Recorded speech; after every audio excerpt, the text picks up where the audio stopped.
Hello and welcome back.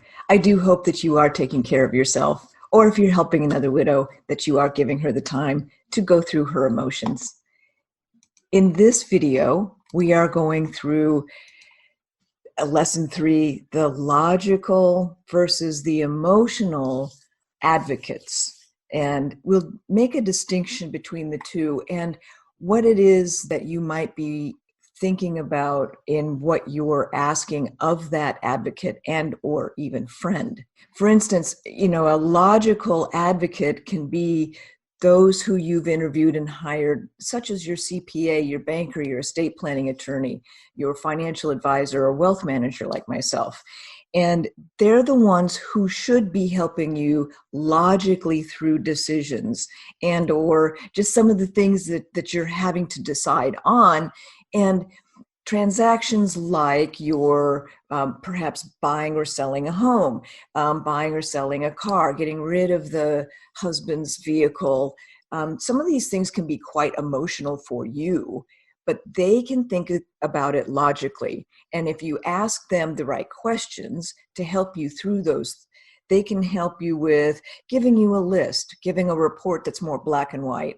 Have them give the pros and cons in a non-emotional state. And then that might help you make good decisions with things like your investments and selling and buying investments. Some of the things that you might have to be doing with getting rid of husband's clothes or changing the furniture in the house or even a new house, as we talked in another lesson. So knowing that you're asking them for a logical answer is important, because if you're asking your banker about, how can you work through not crying all day long? Not that you would do that, but think about just what questions you're asking of your emotional advocate and how it may even make them uncomfortable. But as a good human, they want to help you. But that's not what they've been trained in. So let's think about what advocate, what person, and what is their specialty, and what can I ask of them to help me through this time and get into a future that I love.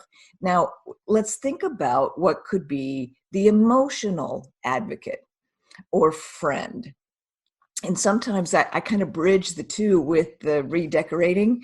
Somebody to come in and redecorate the house could be that because they'll make more sales. If they're a good salesperson, they should make more sales. So just be aware of someone like that who might be tempting to help you in all honesty, but they're having you get rid of all the furniture in the living room and getting all new furniture. And so they're thinking it's good for my widow friend, it's good for me.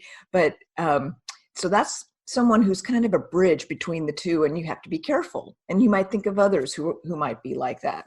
But a good example of a emotional advocate is truly a therapist that you pay, who's gone through schooling, who's gone through the continuing education to help someone like you who's going through a really hard time, and they know how to walk you through, how do I not be sad every day, right? So that's the person you ask that kind of question to. And, if you have any pets, the pets can be really good. I know that I talked to my cat when Rick died quite a bit, and that was actually very therapeutic. It's very cathartic. Your friends can be very good emotional helpers. Not that they're trained in it necessarily, but they can listen. They can talk about your husband with you. There can be some good outcomes from having a friend help you through those things. But remember, they're just a friend, and they haven't been gone through all the lessons to learn how to do that. And they're not really the ones who should be helping you with logical decisions. So if you have really wonderful friends who love you a lot and they're giving you great advice about whether to buy or sell the house or to get rid of the furniture or, sell this stock, just be careful of those kinds of pieces of advice from someone who hasn't had all the lessons along the way.